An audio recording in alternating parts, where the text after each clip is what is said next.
Владата ја разгледува можноста за донесување нови странски инвестиции во Велес.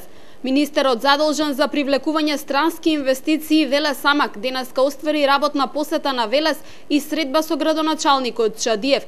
Вели дека по подпишувањето на договорот за инвестиција со германски Маркарт, вреден 35 милиони евра, Велес е подготвен да ги исполни условите и на други компании заинтересирани да инвестираат во некоја од индустријските зони. Го посети местото каде што ќе инвестира Маркарт, но и Порцеланка, која е понудена како можна локација за браунфилд инвестиција. Претежно од мојот кабинет работиме со фирми од автомобилскиот и производен сектор, електроника и така натаму, така да тоа е генерално индустријата на која сме фокусирани. Има ли бројка, може ли за колку фирми станува збор?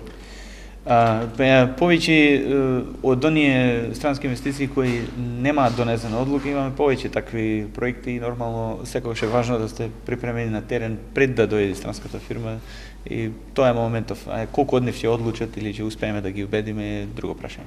Градоначалникот Чадиев вели дека општината вложува максимални напори за подобрување на економијата во градот. Континуирано се работи на обезбедување на условите што ги бараат потенцијалните инвеститори. Останува на ставот дека како градоначалник ќе поддржи само отворање на лесна незагадувачка индустрија, за на Велес да не му се повтори приказната од 30 годишното работење на топилница.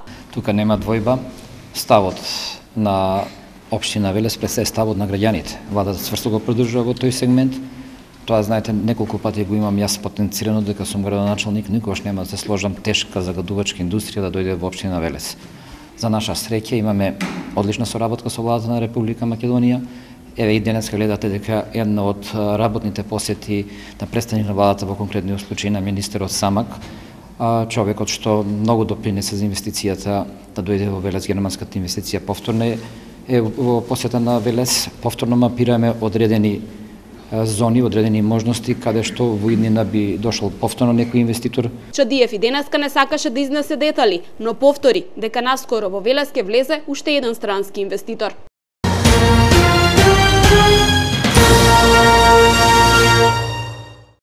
Денеска се спроведе вториот дел од екстерното тестирање на матурантите. Во средното стручно општинско училиште Димитрија Чуповски, тестирањето на учениците од првата група започна навремено и се одвиваше без проблеми.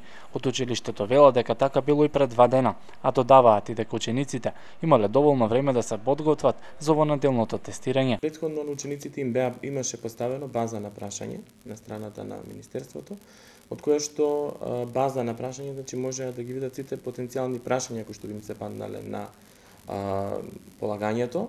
Значи таму имаше некоја бројка, да речеме, во просек по околу 200 прашања од предмет. На полагањето имаат по 30 прашања. Значи они претходно имаа некоја база на прашања од која што можеа да видат горе-доле нели што се може да им се падне. Имаа време да се подготват, така да ја сватија сериозноста на полагањето и сватија дека мора да се спроведе. Прашањата ги имаа на увид неколку недели, но по кои 2 предмети по случај на избора ќе бидат тестирани и беше откриено во неделата. Сепак вела дека имале доволно време да се подготват и се задоволни од како поминале на тестирањето. Имавме цела недела за припремање, бидејќи ни беа дадени во недела прашањата од екстерното тестирање. И таман, не ни очекував многу големи успеси, ама прилично добро испадна, бидејќи многу се припремавме цела недела скоро. Според професорите, подобро е што матурантите екстерно се тестираат на половина од учебната година, бидејќи на крајот од годината ќе имаат обврска да полагаат државна матура. Некои од учениците пак сметаат дека ова тестирање е попогодно за крајот од учебната година. Јас мислам дека најдобро е на крајот, затоа што е на цел материјал, а секако оценката од екстерното ќе ни стои на крајот на свидетелството. Многу е подобро затоа што на крајот на учебната година они веќе полагаат државна матура, така да име сузбиена агенда и во секој случај, ако сега на полугодие завршат обврската за екстерното проверување, на крајот на учебната година ќе имаат простор за подготовка за државната матура, која што има пак предуслов за запишување на факултетите. По екстерното тестирање во средните училишта во Македонија се офатени околу 20.000 ученици, 2900 наставници по вкупно 1524 предмети од гимназиско, стручно и уметничко образование. Без оценка од екстерно тестирање, учениците нема да добијат свидетелство на крајот на учебната година, а оние кои биле отсутни од оправдани причини ќе полагаат дополнително.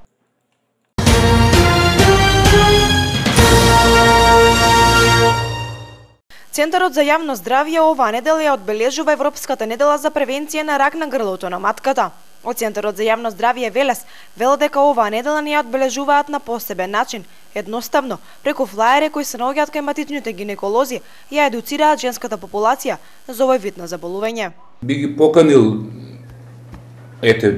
жените кои се од оваа возрастна група да ги посетат своите матични гинеколози. Ако евентуално немаат одбран матичен гинеколог да си одберат, бидејќи е многу важно, барем еднаш во годината, да се направи скрининг, да се направи преглед, за да евентуално, ако има вакви епителни абнормалности, тие после може да се санира безопасно. Може буквално да се открие и да се позитивно да се заврши. Доктор Ефтим Димитриев, специјалист по социјална медицина, вели дека заболувањето на ракот на матката е многу честа појава кај женската популација. Во минатогодишната програма, тие решиле преку покани за правење на тест на овој вид на канцер да испитаат одреден број на жени преку нивните матични гинеколози. Тестирани биле жени од Велес и регионот. Например, број на поканети жени за 13 година, 2013 имаше 8717. Сега прегледани беа 1623 и беа откриени епителни клеточни абнормалности 123, што представува негде околу 7,6% од прегледаните жени. Тоа не може да се каже дали е сигнификантно голем број или мал број. И нормална не може никој да каже никаква, меѓутоа проектот добро одеше, може да се оцени како успешен проект. Тестот за рак на грло на матка е целосно бесплатен, така што може да го направат сите жени. Од 15-та година па се до 49-та година, кај жените постои можност да заболат од овој вид на заболување. Но ова не значи дека жените кои се постари од 49 години не можат да го добијат овој тип на канцер. Годинешната кампања за одбележување на оваа Европска недела е да се информираат жените дека ракот на грлото на матката може да се спречи само доколку редовно се посетува гинеколог.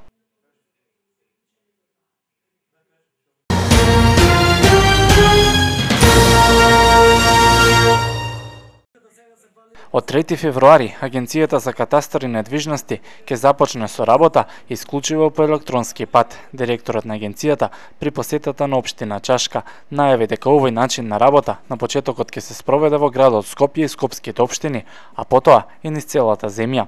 Оваа недела ќе бидат обуките за нотарите, наредната недела ќе бидат обуките и за општините од градот Скопје, така да веќе од 3 февруари, значи сите трансакции кои доаѓаат преку нотари и преку општини ќе бидат исклучиво електронски. Во таа насока и мојата молба до граѓаните своите права да си ги остваруваат и да бараат како од општините, така и од нотарските канцелари да истите по службена должност ги доставуваат до катастарот, а не да им ги предаваат нив, па рачно да ги доставуваат до нив. Оваа работа ќе почнеме од Скопје, а понатаму ќе продолжи во текот на февруари и март низ целата Република Македонија. Ова е еден од небитните проекти на Агенцијата за катастар и недвижности за оваа година. Кон крајот на минатата, покрај електронското работење, беа најавени проектите подземен катастар, масовна проценка на вредноста на недвижности, како и дигитализација на катастарските планови.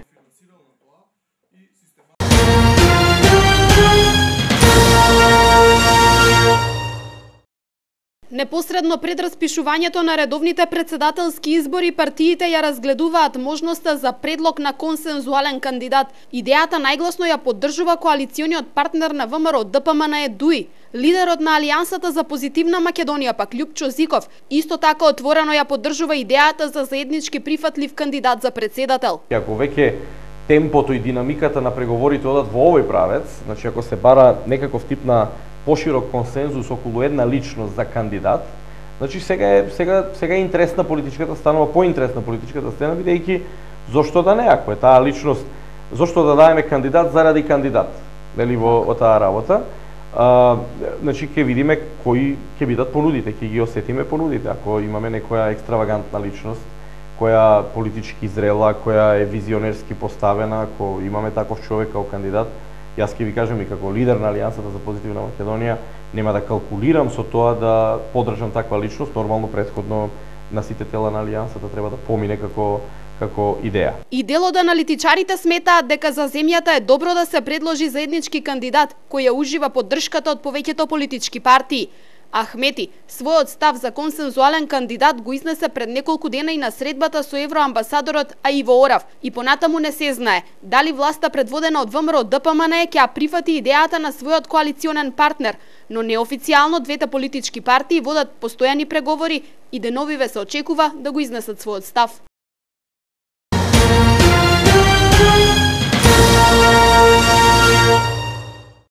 Фудбалската федерација на Македонија ја презентираше националната програма за селекција на млади фудбалери. Селекторот на македонската машка репрезентација Бошко Ѓуровски, заедно со координаторот на сите селекции Зоран Стратев, пред велешките тренери и тренерите од регионот ја презентираа националната програма во која спаѓаат промените на одредени правила во младинските фудбалски лиги, како и системот на игра 4-2-3-1. Стратев напомена дека условите за работа се најважни за успесите на фудбалските екипи и поединци кои почнувајќи од младите категории ќе стигнат до А репрезентацијата. До април ако бидат сите 10 терени готови, ние аплицираме одма за нови 10. Значи во прво време се знае дека е тоа во договор со општините, секако дека и Велес е вклучен во тоа, мислам дека стадионот, односно теренот ќе биде за кратко време готов и останатите фудбалски центри кои условно кажано, не условно, туку фактички замреа, сигурно дека